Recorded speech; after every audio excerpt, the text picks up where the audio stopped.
That's a good one. That's a good one. Oh, God, it's a toad, son.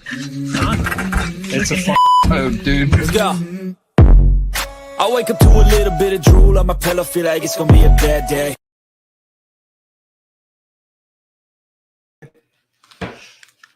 You'll be good with your North Carolina fishing license. The last thing I would do is trust AI. I checked 2 of them. Oh man, welcome back to Fishing Friday Live. Hopefully we get some people joining us here. We got the Bassmaster Classic weigh-in going on. They're a couple hours behind us in Texas, but it's like a quarter of the way through it, but we appreciate those who are going to join us tonight. Well, that being said, Tim, this is day one, so it doesn't really matter. Yeah, it's day one. So with that being said, we also appreciate you guys heading on over to onecastfishing.com and using the code TheOneCast, all one word at checkout, and getting your hands on all that great stuff that Ben has to offer, from the soft plastics to the Neds to the jigs to the merch, and a couple new colors in the Nighthawk that you need to pick up once he gets. Are they listed already? Yeah. They're already listed, right? So you got pearl and sunfish. Laminate, yep. So you guys are really going to want to have those, especially if you're fishing the bed, but it's a great flipping bait. It's a great bait to put on the back of your buzz baits and your chatter baits and all that good stuff. So head on over there, use that code and save some money. And then also while you're online, see our friends at Carolina Waters at carolinawatersnc.com. Get your hands on the buffs, the gloves, the shirts, all those things that they have to offer. And make sure that you stay protected from the UV rays that we always talk about. Also get a good little tan. I got one going on right now, but we have to stay protected. So, yep. Then use the link, head over to Hobie Eyewear, grab you a pair of Hobie Eyewear floating frames. If you're looking for a house or land in Central North Carolina, make sure you hit up our friend Terry Carpenter, licensed NC realtor here in North Carolina. So hit him up if you're looking for a home. Last but not least, go to your app store, Google Play Store, whatever it's called for you peasants that have Google phones. Oh, that's not nice. Just kidding. And download Deep Dive app. I hope you break down the water and be more successful in your ventures, whether you're tournament fishing or fun fishing. Mm-hmm. And that's it. Ben, What's up? what's going on right now at the Classic? They're Fishing. They're weighing in. They're weighing in. They're getting blown around by heavy winds. Yeah, I mean, OnlyFans Tim is the clear choice for Trey for his career after the Army. Thanks, Tim. I appreciate it. He's going to sell videos of him like crushing spaghetti meatballs with his feet. And some weirdo will definitely pay for it. Yeah, we'll figure it out, That man. weirdo's me. We're gonna write the next chapter. We're gonna make sure we're happy and fulfilled, and we're not gonna do anything we don't want to do. We're gonna do things we want to do. So we'll see what that looks like, though. Could cut into my fishing time, though. Still want to make a little bit of change. You know what I mean? So money's important. It keeps the world go round in your life a little bit. So we'll figure out what we're gonna do. But yeah, they're getting blown around down there at Lake Ray Roberts for the Classic, man. It's been a rough one. It's a rough weigh-in. There's not a lot of limits being weighed in. There's definitely some big bags, and then there's some that are just like, man, there's some zeros. There was a 0 today so far. 15 people have weighed in based on what I'm seeing here on the leaderboard. So interesting event, but you know what? With these tough events like that, I mean, day 2, man, anybody has the ability to make a comeback. They'll make a run at this thing. Yeah. You know? I mean, Ray Roberts, Garhole. So, you know, no, it's Texas. I mean, I know it's not one of the better big fish lakes in Texas. It's not a Lake Fork or like a Toledo Bend, but they do catch some big fish on Ray Roberts. So, yeah, I think it'll get better. Maybe. I don't know. The weather down there this whole week is like I think that you looked and it was going to blow pretty much every day. Going to blow every day. So, which I think is the biggest impact on the fishing that they're dealing with right now. It's just hard to fish. But, yeah, I think there were a couple guys on Bass Track that had pretty good bags. Mm-hmm. Yeah, leading right now is rookie Easton Fothergill, who actually has had 2 pretty terrible tournaments to his Elite Series career, both on the St. Johns River and Okeechobee. Was he dead last on one of them? I think one of them he was pretty close to dead last, but right now he's leading with 24-15. He had a pretty stout bag today, and I think not Phoenix Boat, but Mercury Big Bass for this tournament right now is 8 pounds 12 ounces, but that could definitely be beat. But that's pretty much it for the leaderboard right now. It's not very exciting, to be brutally honest with you, and it just sucks because the weather sucks, you know. So Yeah, that's pretty much it. Yeah, attendance looked down. Everything looked to be a bit different for Mhm. what you normally see at Texas. So Yeah, well, I mean, I thought it was interesting too. I was like, man, the stadium looks pretty empty, and then you guys were like, well, they got like an hour drive or whatever it is to get from the lake to the weigh-in, and then even noticed in like the cockpit area of the boats, like a lot of guys had oxygen tanks feeding right there into the live wells and stuff. So they got a little bit of a distance. And then I don't know how far the weigh-in is either from the expo, but I don't think it's not like Knoxville where it's Right. next door practically. So Yeah. people got to drive and stuff. So I think a lot of time people stay, if they've come in for vacation for their trip, they'll stay at the expo day 1 and day 2, and then obviously everyone on Championship Sunday, everyone will be over there at the weigh-in. Mhm. I mean, I've only been to one Bassmaster Classic. How many have you been to? One? Just the one. Just the Knoxville one, right? And you've been to one in. I've been to quite a few. Oh, well, he's apparently the biggest bass fan ever. So. No, I've just been to, I don't know. Well, 5 where or have you 6. been? Which Bassmaster Classics? I've been to Pittsburgh, Greenville, Knoxville twice, Did you go to Texas, Oklahoma? Oklahoma. So you've been to, yeah. So out of all of those, what has been, in your opinion, the best for like expo and show out and everything like that? Pittsburgh was really good because the expo is just right across the river and you can walk. And Knoxville is really good. Yeah. Greenville, there was when we were down there, it was like an hour drive from the lake to the weigh-in, and the weigh-in wasn't right next to the expo center. Yeah. The expo, I think the weigh-in turnouts were still good, but you had to like take a shuttle. So Knoxville's really good though because you can walk. Yeah. I think I just got right spoiled having like Knoxville be my first one. And like it was just super convenient for everything. Yeah. But I don't think a lot of people understand like having these tournaments and then going to a stadium that's like 45 minutes to an hour away and to get stuck in traffic and stuff like that.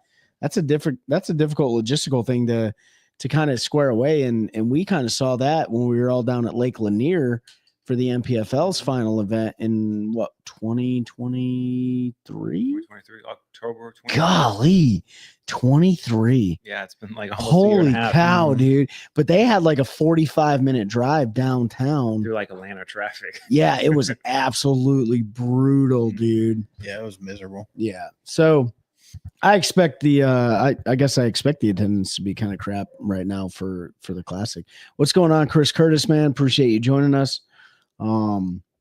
Yeah, what else are we gonna talk about? Yeah, they do that at the Classic occasionally, and I think it's dumb. I'm just checking our sound to make sure it wasn't weird because nobody said anything, but after that one night when it was wonky. Yeah, I mean everyone's watching the weigh-in right now. That's not what I would be doing. I got too much other junk to get done, or prepping for tournaments. That's true. The first day of the Classic weigh-in doesn't really excite me. I think it's interesting to see guys like Cody Huff get up there, drop a bolo, and listen, like we were just having a conversation before, like, I guess if you're going to zero in one of the highest level tournaments in competitive bass fishing, it would be at the Classic. Cause you're going to win, you're taking home 10 grand regardless. Right. Yeah. No points on the line or anything like that. Exactly. It's just fishing the opens. I mean, he doesn't really need to fish. The company, Ish is probably the best salesman in all of fishing, if I'm being brutally honest. And did he move from the West Coast? No, he's still in Cali. And the companies that he represents, he moves a lot of inventory for them, and they take really good care of him. So he's fishing the opens though. I know he's at the Classic this week. He was hanging out with Byron and the guys over at Missile today, and Ish did relatively well last year in the yeah, he was close to where he needed to be. I don't know. He just got out of BPT because a lot of guys did, all the BS that was going on, and decided to go back and try to requalify for the opens. And it's just getting older too. I don't know how much longer he wants to continue to fish. Yeah, but he's got a really good thing going with the saltwater stuff he does over there in California, and then fishing tournaments, like I said, the sales with Daiwa and Missile and other companies. Those folks will all tell you like he's the best salesman they've ever had. He's just really good at talking to folks. So I like Ish. A lot of people don't like him. You've got to talk to him. He can be a bit abrasive. He can be, but I mean, he finished 13th in the what's Open. up, Christine? 13th last year, huh? Yeah. No kidding. He was right there, dude. PBC next week on Harris talk about what y'all do. I'd stay at the house, Steve. Harris is not a lot of fun right now. I don't know, man. Go scope. Yeah, I mean, like at the end of the day, like you know how March and you know how this time of year is, right? Like you get a good couple weeks of warm weather, and anything can change. I mean, you heard if you're watching the Classic weigh-in, you hear guys that are better than any of us sitting at the table when it comes to bed fishing, right? And if they suspect like, hey, the weather's good enough to where they may move up overnight and they may be able to catch them on the bed, like that's a telltale sign. So, Steve, I would say like be out on the water every day if you can and see how it's changing drastically. Is it the 29th? Because there's 60 degree your tournament. Yeah. There's 60-degree water that's floating around.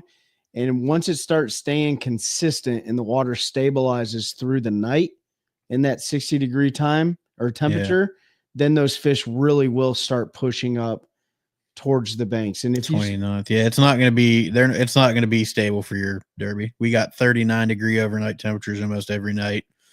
Highs barely getting to mid 60s. So it's going to stay pretty cold still. They're not going to get that good overnight. Hold on a minute. But they could move up to a pre-spawn stage. Oh, yeah. They definitely could. So they may not be out in the middle of the guts where they were the other day where I was catching them in 20 foot of water.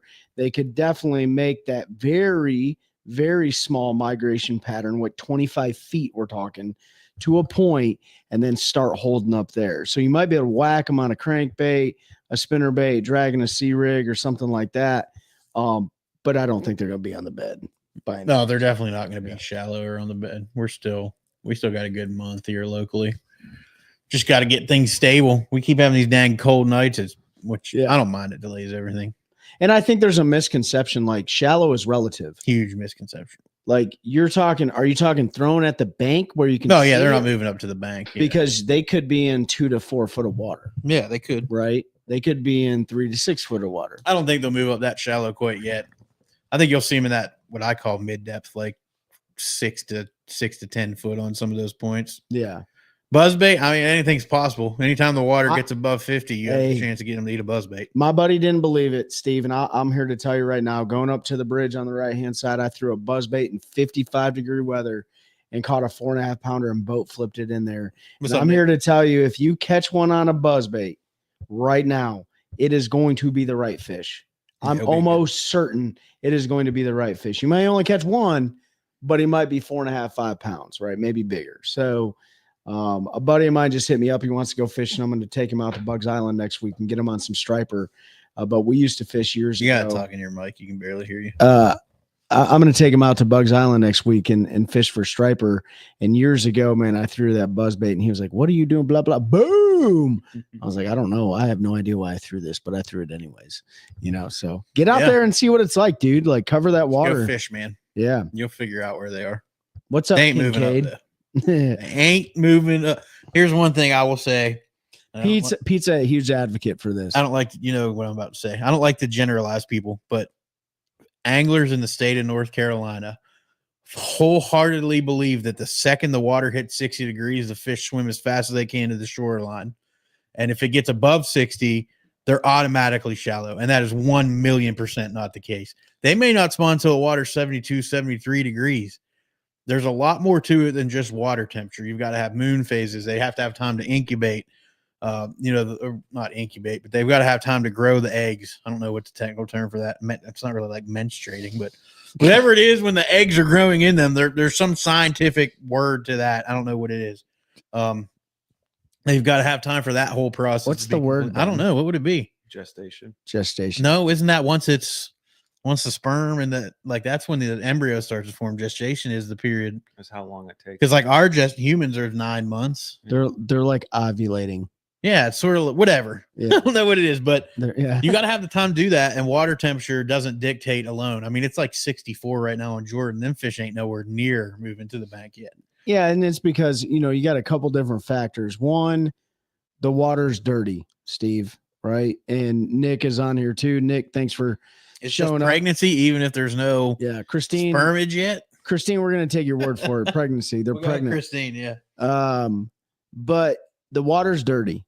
The instability in the weather is causing some. See, last year, So this year we've actually had a true cold winter. Yep. In the last couple years, we've been a little spoiled. Very spoiled. We've been able to really whack them pretty good in that March timeframe, that mid to tail end of March. And I'm not saying you can't still catch them in March. Like we catch them in March.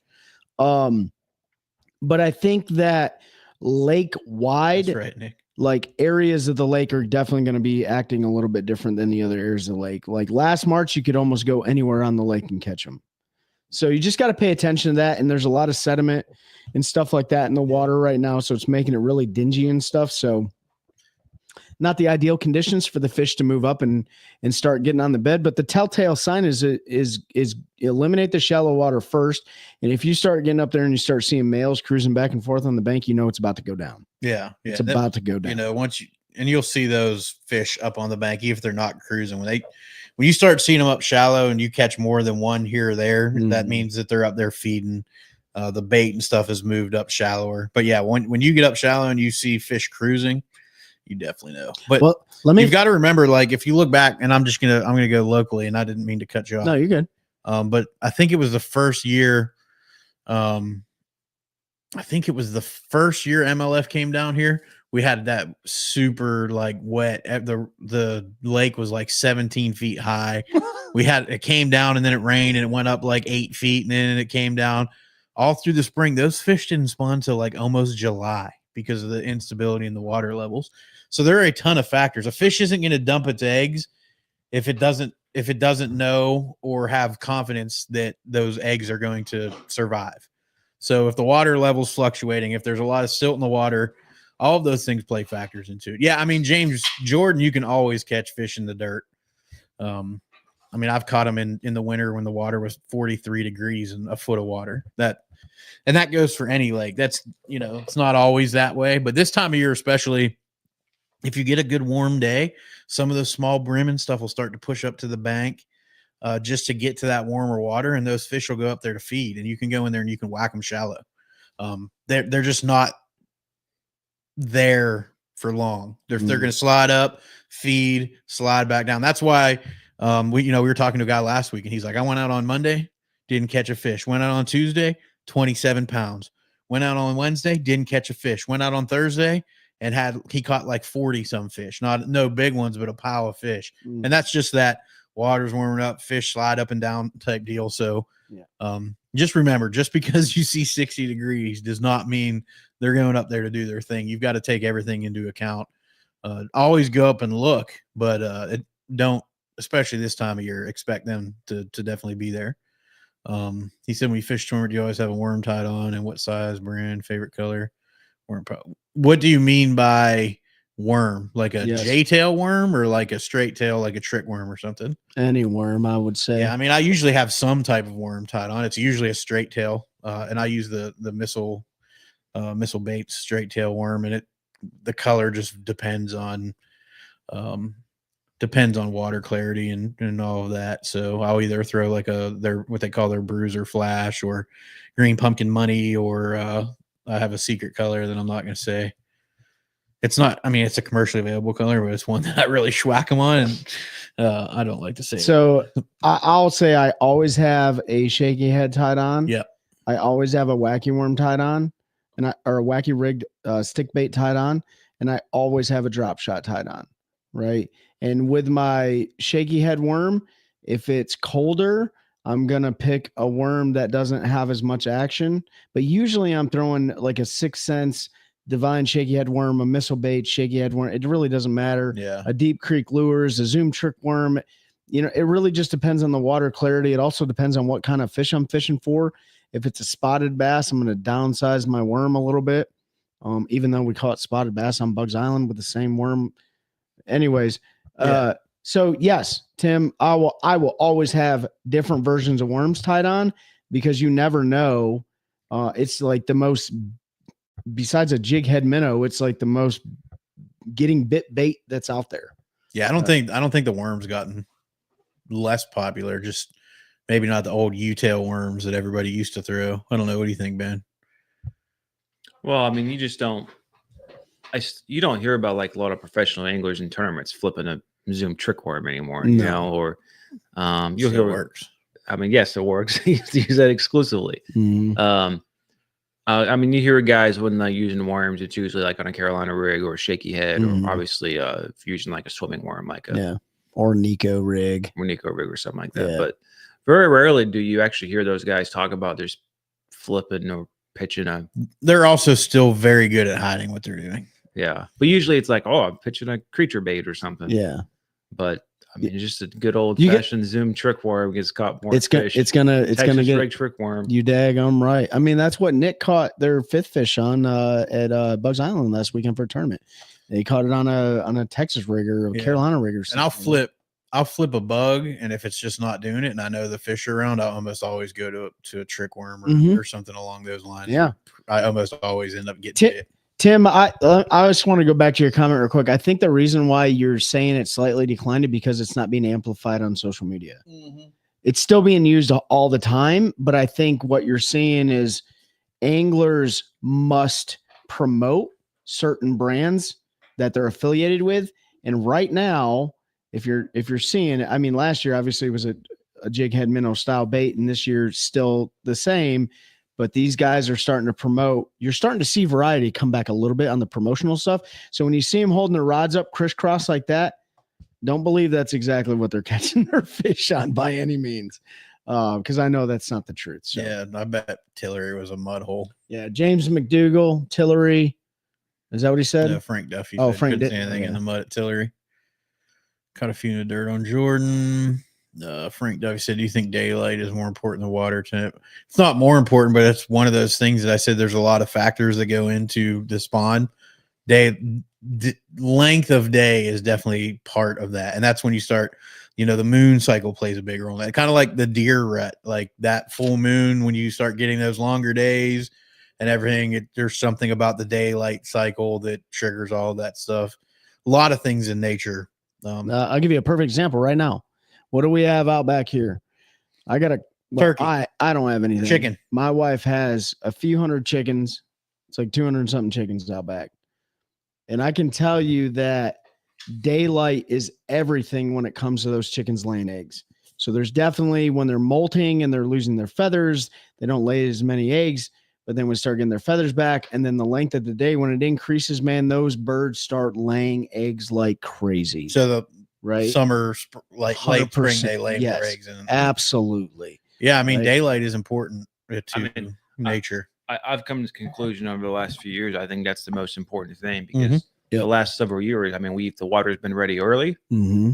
like in February, like we're Yeah. seeing temperatures. Obviously, this year is not like this. I think it was 2 or 3 years ago. Mm-hmm. They all just went at once, Yep. even though the water had been right. And I think it ultimately, I mean, when you think about it too, with daylight, that's the only thing that's consistent. Yeah. Like the solstices or the equinoxes are the same Yeah. every day, every single year. Yep. So that's at least consistency for them. Why weather can and water temperatures and water levels can fluctuate. I mean, the daylight's going to be the same. So Yeah. that's going to cue them on. Yeah, for animals that only ovulate once a year, and humans are animals, we do it as many times as women do it once a month.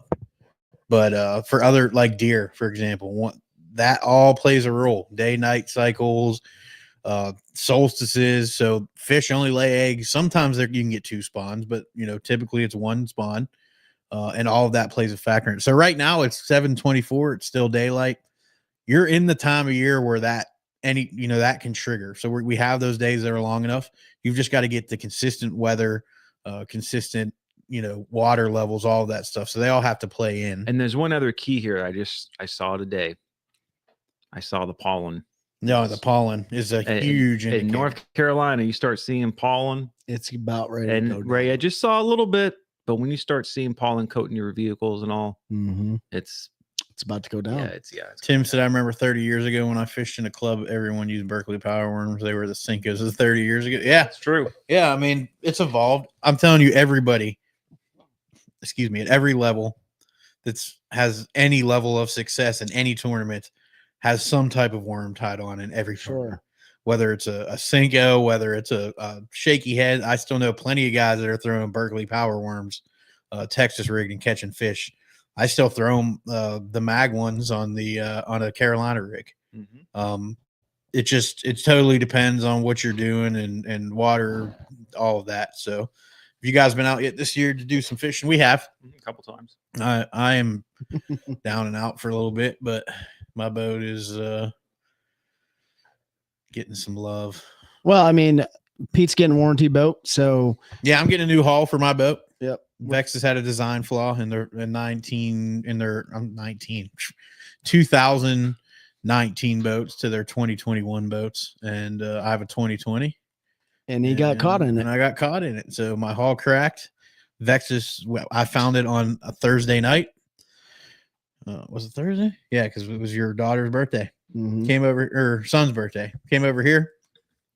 Drank a bunch of beer, all upset, and thinking that my fishing season was done. Called Vexus at 9 a.m. the next morning when they opened. They called me back at 9:30, and I sent them a couple pictures, and they said, "Yep, your haul is going to get put on the production list today. Make arrangements, drop it off your dealer. 6 to 8 weeks, you'll have a new haul." And yeah, so my new haul goes into production on the 31st of this month. We'll be down at Lake Murray for the national championship. And I'll get it back sometime end of April, most likely. They're going to move all my motor, graphs, everything over exactly how I have it set up now. They're going to take it out in water, test it, make sure everything's working, and ship it back to me. So all I got to do is throw my junk back in it, and we're rolling. So It's a pretty cool. I mean, if you guys never dealt with this, I mean, I hope I never have to deal with this. But if I was going to deal with this, I'd want it to be just how Pete dealt with it with Vexus, man. Like they're like, here's a new skeleton, dude, that you're gonna get for obviously it's warranted and stuff like that. But you know, I guess it doesn't sting as bad for guys who, you know, maybe fish like once every couple months. But like when you're on the water as consistent as we like to be, like every weekend, like a lot of times through the weekdays and stuff like that, it stings. But at the end of the day, like it's the right thing to do because he could have patched it up. He could have thrown a patch over or whatever, but you know, that's not necessary. Yeah, it was an unbelievable customer. I mean, it took less than 2 hours to have everything handled and get on the list. So now Trey and I are going to run tomorrow morning and drop it off at the dealer. And then we'll just wait for it to get back. Mm-hmm. And then we'll be out rolling. First thing I'm going to do is take it down the river and run it into a cypress tree and put a big dent in it just to get that out of the way. And then I told my dad that today. I was talking to him on the phone. He goes, "You need to slow down." I said, "Dad, there's only one speed." Fast. It's fast. But yeah, Chris, we've been out doing some fishing, man. Like we fished a tournament last weekend, got our teeth knocked out. Just couldn't put it together. Fun fishing wise, we've been out catching, you know, there's been some big largemouth, big spotted bass caught. But we're definitely looking forward to the spawn heating up because that's a great time of the year.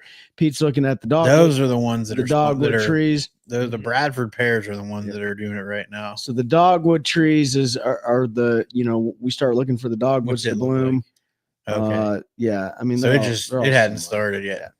So, but we're looking for that. We're looking to get out there. That's when the crappie spawn, when the dogwoods bloom. I can tell you right now that the crap, that's another great point, Pete, is, you know, guys are wondering like, oh, you know, when's the bass spawn going to go on? So, well, the crappie are starting to move back into the shallow flats and stuff like that. You're starting to see crappie anglers move out from the primary crappie location, so either underneath bridges or over major brush piles or road beds. Are they starting to push back and they are starting to move their boats back. Okay. And they're starting to crappie fish. They're starting to anchor down right in the middle. They got their spiders set up all over the boat and stuff like that. And so, you know, like the bass are very soon going to be moving that way. Unless, you know, we get massive cold weather and it pulls them off the bed, just like what happened at the Classic, right? So, well, where did they say? Well, I don't even know if they started moving up yet at the Classic. They did, yeah. Remember what? I think it was Drew Benton said like, "Hey, I saw him. You know, I saw some stuff on bed." Or one of the guys said, "I saw some stuff on bed," and then you know they're not there now. But with this warm weather and stuff, because it dropped 5 degrees. Yeah, you'll have that on them big jobs. Good luck at Jordan tomorrow. Yeah, have fun, man. Go out there and wax them. Yeah, Tim, it was great customer service. I have zero complaints, and I'll probably never buy another boat brand. As long as they're around, it's hard to beat service like that. I've heard absolute horror stories from people with almost every other brand, and I was not expecting it to be as easy. I mean, I literally called up and he was like, "Yeah, any pictures on your phone?" I said, "Yep." He was like, "Send them this email," and it was minutes. Mhm. All right, your warranty haul is. I'm putting it in the queue right now. And I gave him a couple days, and I called and I said, "Hey, I'm set up to go to Rock. Do you have a build date for mine yet?" And he said it'll go into production on 31st. I was like, oh, To be honest, okay. I think the biggest horror stories I've ever heard, and it's never out of like Skeeter or Bass Cat. It's always out of like White River Marine Group, right? Like I've heard some bad ones with Phoenix too. Oh, have you? Yeah. Oh, well. Hopefully you don't ever have any hull issues with Phoenix. But I also have heard really good stories with Phoenix. I think you hear good and bad with every manufacturer. I've heard bad with Bass Cat too. I truly believe that the person that is attempting to get their issue fixed is the cause of whatever experience they have. 100%. Like I called up and I'm not yelling at Vexus telling them they built a piece of crap boat because I was like, dude, this sucks, but like, what do I got to do? And he was like, hey man, I absolutely hate this for you. Like, here's what we have to do. And he walked me through the process and everything was super amicable and it was done. And I've heard, and I don't know, but I have some of the people I know that have had issues. I know how they are. And I feel like that was a phone call that didn't go that way. Like, you got to give me this piece of boat back because I got to get out there on the water. This is all your fault. You better send me a loaner. And they're probably not going to work with you as good. So treat people decent, and you should get your new haul, or whatever. Where are we at right now with Bass? I'll check. I just checked it. They're moving very slow.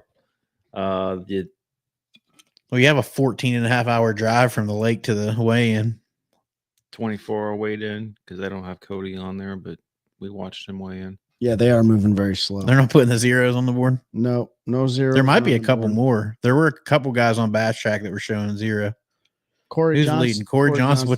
He sandbagged bad. He just took over the lead with 25 pounds. He 9 sandbagged ounces. on Bass Track. And I'm here to tell you, dude. I'm here. Here's all right, guys. You're in the hey, Jerry. Corey Johnson said 5 for 20, so he went 5 under what he actually had. So Tim, you said you agree with me. White River has horrible stories. I've never done a hull warranty with White River. I've had absolutely phenomenal experiences with Bass Pro Shops in Cary, North Carolina. I don't have anything bad to say about them. Their service crew has always been great to me. I've always been great to them too. I don't act like I'm entitled to anything, but yeah, absolutely. Like, there's horror stories that go all over the place. Jerry Ice said, absolutely love my Phoenix PHX 21. Oh, great boats. Dude, that is a great boat. Phoenix builds a great boat. I've just heard when people do. have needed warranty stuff or had issues that they've had some pushback. But again, I believe some of that is the person. Your dealer also makes a big for sure. It's like, yeah. If your dealer's not responsive and communicating and helping, then that doesn't help. I tried to cut my dealer out, not to be a jerk, but they're an hour and a half away. And I just wanted to get a resolution as quick as I could. And I really felt like Vexus was going to tell me, well, you got to take it to the dealer, but they were straight up like, nope, get it handled. And then we'll just get it shipped through the dealer. So, I was able to take care of everything, but, that's the only problem is you get to travel so far. That's right. Yeah. I mean, we got to drive like an hour and 15 minutes or something. So it's not too bad. And then I'll probably spend $300 on baits I don't need, and Trey will buy a boat and it'll be a mess. So. I might buy a new boat. We'll see. I might come back. The old Legend boats were great, man. Jason Holland, Elevate Outdoors, just sold his. And that was such a sweet. If I would have known my hull was cracked, there was a good chance I'd buy that boat because I loved that boat, man. It was, they built an absolutely great boat. There were tanks. When did they go out? 17, I think. Has it been that long? I think it's been 17. Well, when did White River buy them and shut them down? Yeah, because that's who they moved Triton into, right? No, that was Stratus, I think. Or Champion. Yeah, one of the ones. But yeah, it was like 17. It was right before COVID. Yeah. 17, Legend went away. Because Legend was in South Carolina, right? I don't remember. Falcon's a great boat. I've heard really, really good things. Welcome, Star. I don't think I've seen you in chat before. If I have, I apologize. But welcome to the OneCast. Glad to have you hanging out. Falcon's a great boat. That's one on the short list if I was going to buy another manufacturer. Yeah, I think my short list, I mean, like, I'd love a fiberglass Vexus or an Icon, but probably it's a Skeeter Phoenix or a Falcon. Skeeter, Phoenix, Falcon are the three that I would look at the most if I was going to buy a new one that wasn't a Vexus. And I'd look at Nitro because of price too. So I know guys running Nitros, and they're building those boats extremely well right now. I think I've heard some build quality issues with Ranger. They've kind of not what they once were. I think with the nitros, I think the holes are probably pretty fine. Of course, I've heard wiring's the issue with the it's nitro. what's it's going to be is wiring and all the other, components, right? The latches, the trim, the circuits, maybe that stuff. It's all going to be cheaper components than some of the other stuff. So like you're going to have to rewire everything. Falcons look good in the water. We saw one. Was it last week at Carr when that one passed us? It was blacked out, but it had the white Falcon on the side. Did you notice That's that a one? Predator. Yeah, that was good. It's a Falcon Predator. Yeah, that big white Falcon on the side. He was blowing down the lake. I was like, that's cool. So I saw a Falcon at Harris the other day. It was a green and black one with an Evinrude E-Tech on the back of it. I've seen that boat before. And then our good buddy Trevor has a Falcon. Trevor's Falcon sharp too. Yeah, Trevor's Falcon looks good. But so Falcon's a great boat, man. At the end of the day, I think most of these boats are all great. I think they're all built well. I think the aluminum guys have really stepped their game up and made some really quality boats. And I think really what it boils down to is what is your preference? Like for me, looking at the glass boats, I really like the way that the Phoenixes are laid out. I like the fact that there's a gap between the seats in the live wells to where you can kneel down and open your live wells up instead of having to like kneel on your seats. I like their net storage in a Phoenix. I like the way that they come off pad. I like the fact that they're not using, well, some of them are, but I like that they still use the dial switches instead of like the touch pads. And some of them have touch pads now, I think. I don't know if Phoenix is going down. But I like that. But then I look at the Caymases and I like the Caymas, how wide it is. A great boat. Yeah. I mean, it rides like a Cadillac. Caymas to me looks like a cross between a Skeeter and a Triton. My only issue with Caymas is that it's Earl Benz and he's eventually going to sell to Johnny Morris because every boat he's built, Stratus, Triton, maybe, but he might. What was the other? There's another one he built that he sold to him that he shut down. He's built 4 boat brands. He has sold all 4 to Johnny Morris. So makes me a little nervous. Yeah, Tim said someone said Caymas is not doing well. I've never seen one. Any opinion? Man, I'll tell you, our buddy Ed out of New Jersey that runs with David and Christine Fuchs. So he's got a beautiful Caymas. I think it's a CX21. It's yellow and gray. I mean, that thing is really well built boat. Fast. Yeah. Everything Earl Benz is known for in boats he's designed. Yeah. He's put into Caymas. Yeah. So I don't know if they're doing well. I just know I don't think there's any boat manufacturer doing well. Yeah, right I mean, now. it's like it's a tough time. I mean, maybe Tracker is about the only one that's really doing solid because it's the most sold bass boat in the country, and I think that's the 190 or 175. Tracker. I think most of the aluminum ones sell really well. Yeah, but I mean, you're going to sell a Tracker 10 times over outside of an Express or a Ranger. If you're just buying a boat to get on the water, the Tracker Classic with the 90 horse on it is like under 15,000. Hard to beat that. You don't need all the fancy stuff. I've had my Tracker since 2018. I got the 195 TXW. It's got a 150 on the back of it. The boat is absolutely phenomenal. We've fished so many tournaments out of it. I mean, you're not getting anywhere 70 miles an hour. My only complaint with your boat is storage. Yeah. Other than that, I love your boat. The back storage is absolutely horrible. They tried to fix it on the new models. They didn't really do much of anything with it. But what they did is they might have increased the storage in the back, but then they jacked up the front by adding like multiple lids in the center compartment. I'm not a fan of that. Oh yeah. So the way that my boat is laid out is about the best that you're going to get. Now that Savage 215, I'm going to take a hard look at that because I actually see one in person. I need to see it in person, but it's got a good price point on it.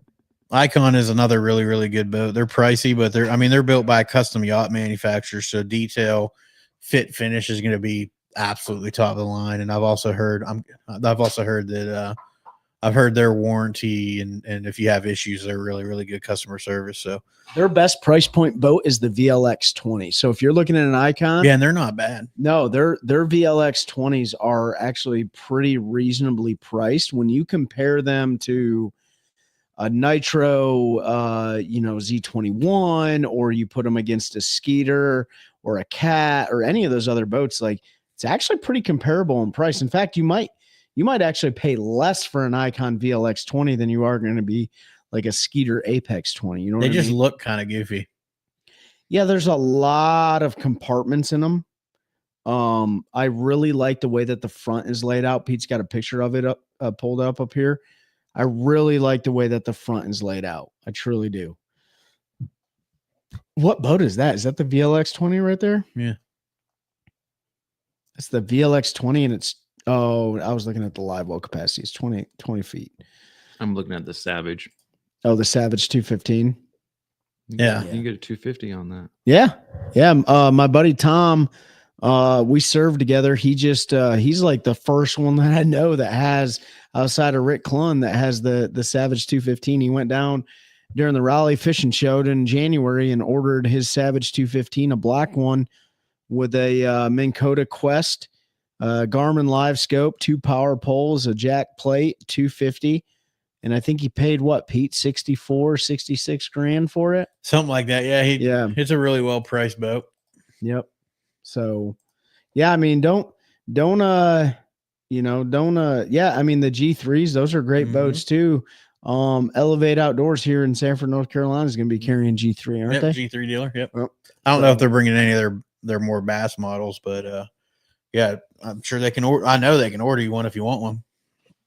Yeah, I mean, I'm always window shopping for a new boat, but at the end of the day, like, I'm not a professional angler. I'm not a guide. I'm not out there running, Lake Erie like Dustin DeMarion, where he needs probably a 21-foot Phoenix or something like that.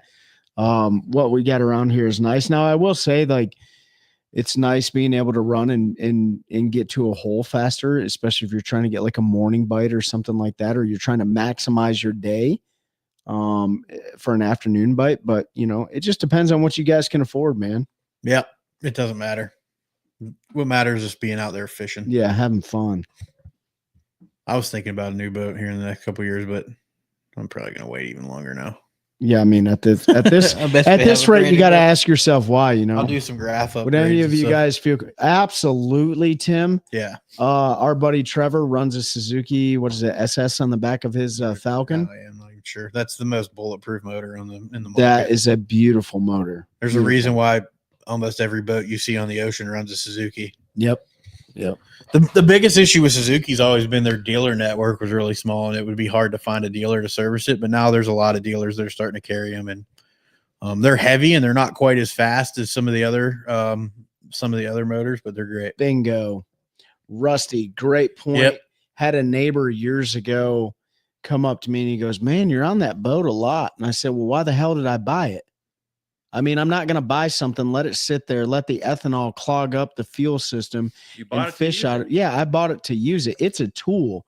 Don't be afraid to go out there and buy the damn boat. But also, like Rusty said, have the money to run it, operate it, man. Like, if you're just going to be a paperweight, like, well, I mean, do what you want with your money, but you're wasting it. I'm here to tell you. If you buy a boat and you can't afford to put fuel in your boat, you're just like to go Russia. fishing, then you totally wasted your money. You're just like Russia. I got jets, but I ain't got no gas in them. Yeah. Yeah, that was a great point, Rusty. Buy a boat that you can afford to fish out of. Mm-hmm. Doesn't matter if you can afford the boat, if you can't afford everything that goes with it and maintenance it. That includes, right, your gas to operate it. Yep. But also your gas to pull it. That's right. Yeah. That's why I said truck. If you can't afford to put it in your truck or the boat. Rusty, what are you running now? Are you still running a Vexus? I think Rusty's running a Vexus 2080. I think him and a couple of the guys in the old club I used to fish were running Vexus 2080s with 200 Yams on the back or Mercs. I don't know what they were, but Rusty, man, you got a nice rig yourself. So hope you're doing well, brother. Yeah, he's got a Vexus 2080. That's a great boat, man. Mm-hmm. That's a beautiful boat for the price point too. So. Yep, absolutely. That's what Keith Carson runs, man. And Cox is running the new 2100. The AVX 21, right? 2100 or whatever. Mm-hmm. Yeah. Run it like you stole it. Yeah, Nick. About time you get that boat out there. Hey, by the way, I'm gonna tease this right now because Nick hasn't brought it over and we haven't set the stipulations, but we're gonna be doing a giveaway, and it's gonna be one of the Bubba scales. I don't know which version, so don't make no never mind. But we're going to be giving a Bubba scale away, so we'll get with Nick and get that merchandise. Maybe we'll have some other things too, and then we'll put out the stipulations and we'll do a drawing for that eventually. So make sure you share all this stuff with your friends and let them know there's going to be a giveaway coming up soon. Rusty heading to Old Falls Lake tomorrow.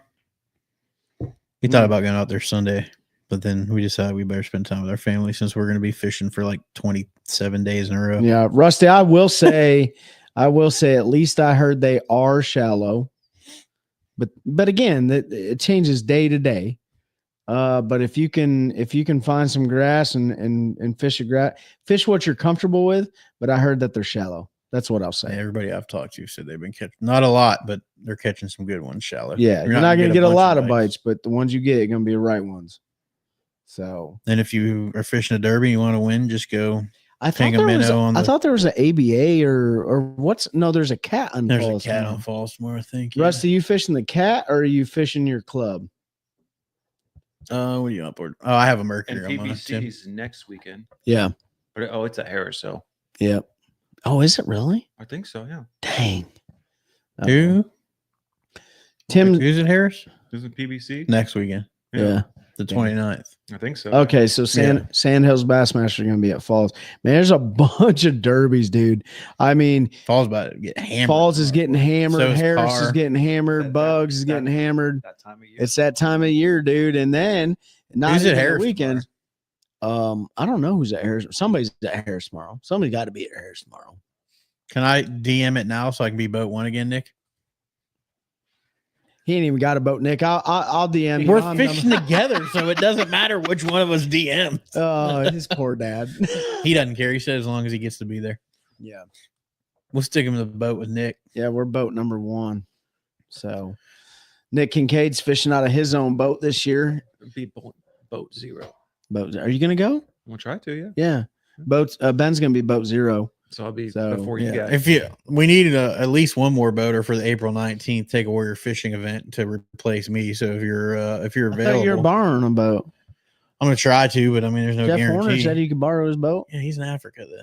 That He sounds like a said he lot of could borrow his logistics. boat. What? Pick a boat up? Yeah, you can put me down. I plan on being there. Yeah. All right, well there you go. There's one. Pete's just scared. I just gotta run someone else. I just have to get mine out next week and run it on Jordan. Yeah. And Murray. Hey, you know what I saw? Sure, it's good. You know, I know Pete's scared. Here's what I saw the other day at the ramp. Somebody literally broke their entire skeg off their Suzuki motor. It was this old guy. That makes me scared. Yeah. I know how to run a boat. Sure. You cracked your hull.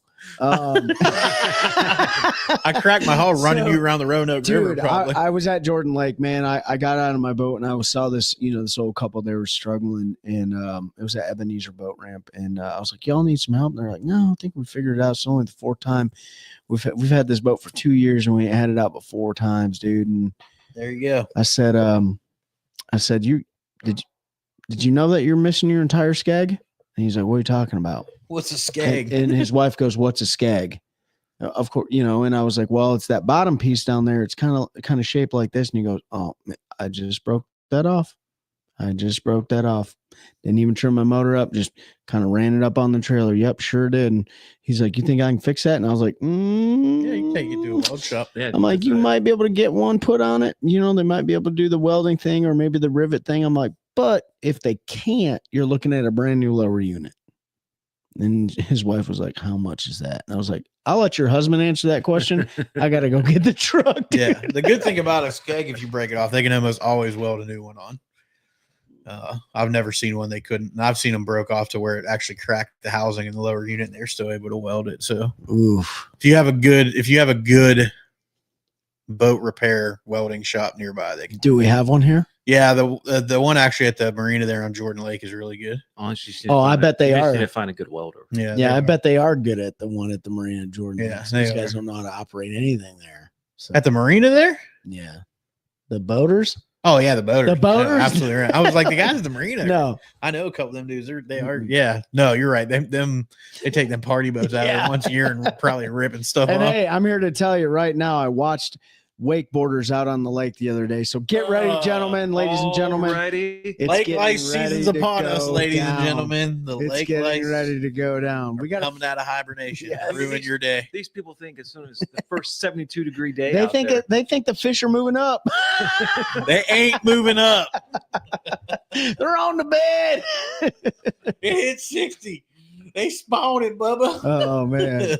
You know what? Hey, that the ones that are going to spawn, and if Steve is still on here, one of the things I will say is there will be fish that move up and dump their eggs and leave overnight. There will be. That will happen. And then there will be fish that spawn 2 to 3 times in the same year. They'll go up, they'll lay, they'll come off for a few days, they don't go lay back their up. whole. Yeah. They'll lay, they'll come back off. Maybe if they're big enough and they're carrying that many eggs. Yeah, they've documented where they won't dump their whole. Some of those bigger females will go to multiple beds to spread to make sure that they get spread out and stuff. So a lot of it depends on the lake too. Like Jordan, they usually don't dump and run. Usually they'll hang for a little bit, but Clearwater lakes, I'm here to tell you right now, boy, those big girls, they dump and go. They're coming up, they're doing their thing, and they're leaving it to dad. Like they're getting down and dirty and out of there. So it changes. No, the light switch is on. They're not dumb. Like turn the light switch. You don't on. get that big as a fish where you have like a big you buck. have dang They're self-conscious of their weight. you have dang off, eagles, you've got dang people, bear. Well, not North Carolina. Well, bears if you're in the river in North Carolina, like everything is trying to eat you as a fish. Yeah. You don't get to be big if you're dumb. Yeah. So they're gonna come up there, they're gonna dump, and they're gonna go do their thing, especially on those clear lakes. But Jordan is where I've personally have seen them where they'll move up and they'll stay typically and they'll do it on Harris a too. little bit, and Harris too, especially now that it's dirty now that they're spawning in a little bit different location than they used to. That's all I'm going to say about that. Hey, Spots, I don't mind giving some juice. Spots are spawning right now, Nick. They definitely could be. Yep, definitely could be. Mm-hmm. They weren't on car. Yeah, because they were pinging them. Yeah, we caught one on Shady. Yeah. That one was fat too, even though it was little. Rusty Scopano. Those big females usually jet once they get eggs out in clear water. Yep, spawn 8 to 10 feet. Yeah, especially in clear water, they'll spawn much deeper than people think they will. They'll do it in the dirty water too, but here's what you need to know about real big giant bass. They will spawn in the most not obvious spots on the lake. They will spawn in some really dumb They spots. will spawn in the areas that they know most of you are. Your boat is either over the top of them or you never would have thought that they would have spawned there, right? And I learned this through numerous times of thinking things were carp or whatever. And I'm like, that doesn't make sense. Why are you there? And it doesn't have to make sense to you. It has to make sense to them.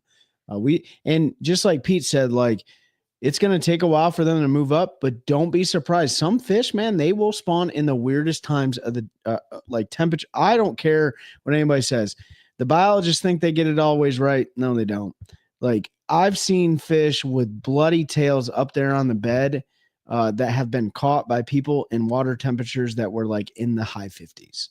So I'm just here to tell you. Yeah. Now it might have been 60. It's possible they were on the bed for sure. They could have just been up there shallow too. Because just because your transducer says one thing, it doesn't mean like you're actually getting the actual reading of where they're at. Right. You've got to remember surface water temperature is completely irrelevant when it comes to the spawn, like the trigger temperatures, because it's like 64 surface right now. But like where the state biologists are taking 40. Their readings as they're preparing to do their shock surveys and stuff, it's still like mid 50s at like 4.5 to 5 feet. So you still got some time until some of that warm water, gets to be a little bit deeper. I think it's more time of year regardless of the water temps. Yeah, look at day cycles and stuff. They can spawn anywhere from 55 to, whatever. There's no temperature that's too hot. But they got to have the right cycle of daylight because they do need daylight for the eggs to properly that would be gestate.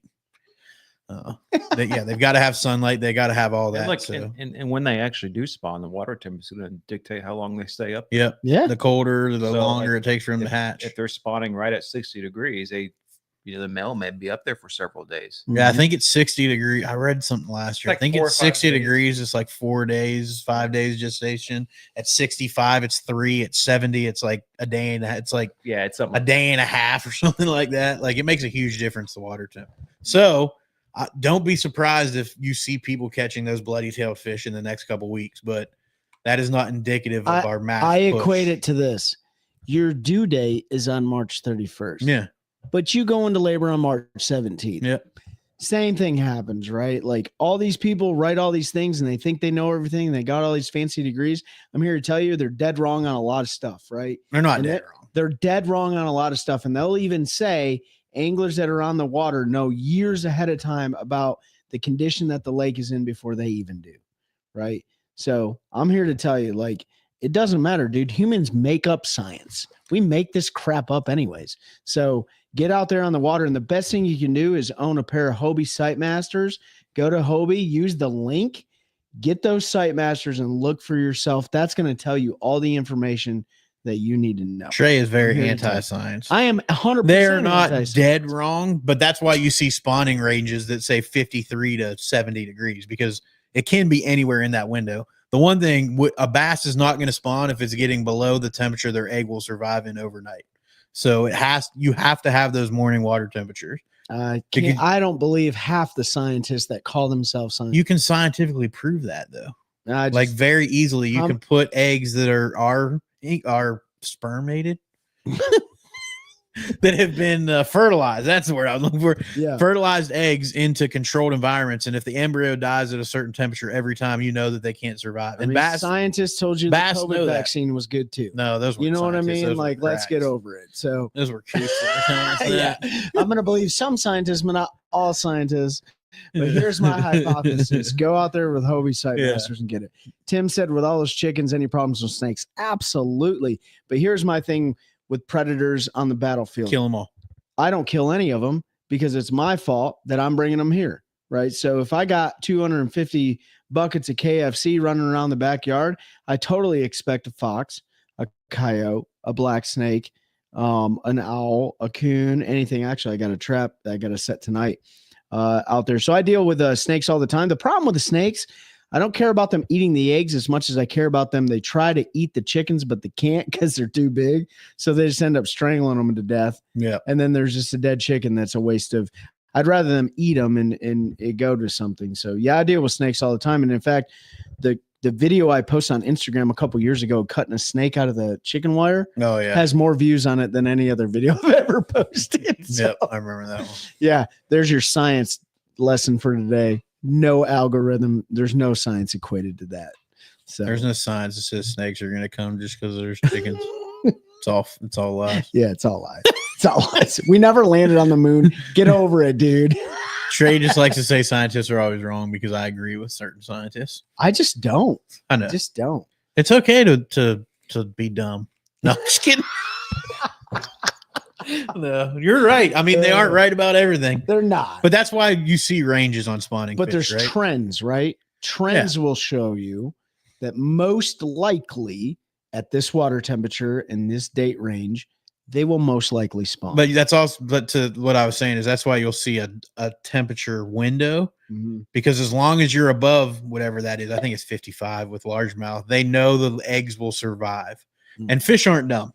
They're not going to lay their eggs if they're going to die overnight. Right. So anytime, as soon as the water hits 55, if you put your boat in the water this time of year and first thing in the morning, your surface temperature is 55 degree, there is always a chance that there's going to be fish on the bed. And there's probably fish getting ready if they haven't already spawned on our lakes. Yeah.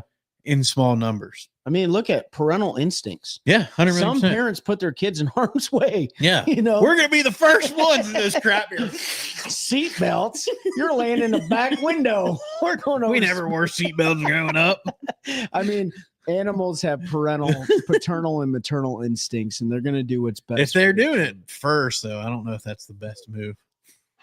You might want to wait and do it with a mass push, because if you get up there early and them crap you're still around, they're going to eat a pile of them fry. For sure. They're just going to hoover up a whole freaking wad of them bad boys. Hey, good.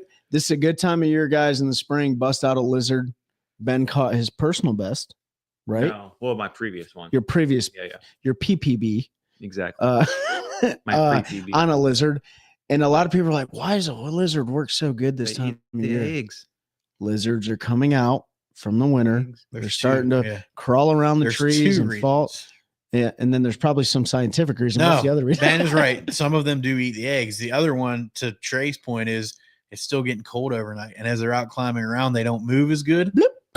They into fall in the water. Free dinner. Same with snakes. That's why those snake lures can work really and good. Bill Nye did not teach that to us. Bill Nye, he's a kook too. That guy. He's not even a real scientist. Anyways. Is he? I think that was the whole beef, wasn't it? I Between him and Tyson. He said Bill Nye's not a real scientist. I don't remember. I don't know. I don't know. Bill Nye made a bunch of money off of us when we were kids watching him, thinking he was the coolest dude ever. But so did Mr. Rogers, and I really liked him. Don't say anything. Chelsea will stab you in the eye. I love Mr. Rogers. Okay. He's from Pittsburgh. Good dude. Is he? Yeah. Oh. That's where the whole show was filmed. He had tattoos all up his sleeves. Did he really? That was a lie. He was covered in sleeve tattoos? That's a old wives' tale. He was in the Marine Corps. He was in the Corps. But really? the tattoo thing was an old wives' tale. All right, folks. All right. We're getting off track. Hey, this is why we can talk about whatever we want, Well, including KFC. Let's do let me look at one last update on the Bassmaster Classic, guys. Like, if you're not watching it, probably because you're doing something even more fun than watching You're fishing. listening to us talk like idiots. They've only weighed in 34 people right now. Corey Johnson's got the lead with 25 pounds, 9 ounces. Ooh, John Cox is sitting in third with 22 he freaking pounds. sandbagged his. He had like 16. Yep. So, man, Scott Martin seems like he did a little bit better. Jockinson's up there. Yeah, so That's stacked. be watching it tomorrow. Be watching it a little bit tomorrow, but Yeah, they get about John Garrett's still in 20. 11th with 3 fish for 16 pounds because of that eight whatever he 12. had. Yeah. That's a giant Texas If you're only gonna fish. have 3 fish, having one that's 8 100%. helps big time. That was bigger than our bag at Bub's. entire. Yeah, It was a pound bigger. His other 2 fish were 4 pounders. I Yeah, know. It's ridiculous. because Bug Island is the worst lake in North Carolina. Hey, guys, before we wrap it up, good luck to our buddy Seth Ellis tomorrow. He's going to be fishing up at Bugs Island. It's an absolutely hammer of a lake. You're going to at least catch 6 pounds worth of largemouth. No, but good luck to him. He's out there going to be fishing a tournament. Good luck to our buddy Mike Johns. He's fishing a BFL tomorrow. I think down on the Harris Chain of Lakes, if I'm not mistaken. Maybe. I can't remember. I don't know the chains in Florida. I'm terrible at that. And then if any of you guys are fishing tournaments tomorrow, good luck. We're going to be hopping off here for a minute. Thank you guys so much for joining us on this Fishing Friday Live. And we're going to have a lot more content to bring to you. So make sure you head on over to Spotify or Apple Podcasts, whatever on those platforms, and listen to that first episode with Dylan Freeze that was just dropped. He's an MPFL pro. And next week, Thursday, he's going to drop again for part 2. So thank you so much for helping us continue to grow a culture of anglers helping anglers. One cast. That's a good one. That's a good one. Oh God, it's a toad, son. It's a toad, dude. Let's go. I wake up to a little bit of drool on my pillow, feel like it's gonna be a bad day.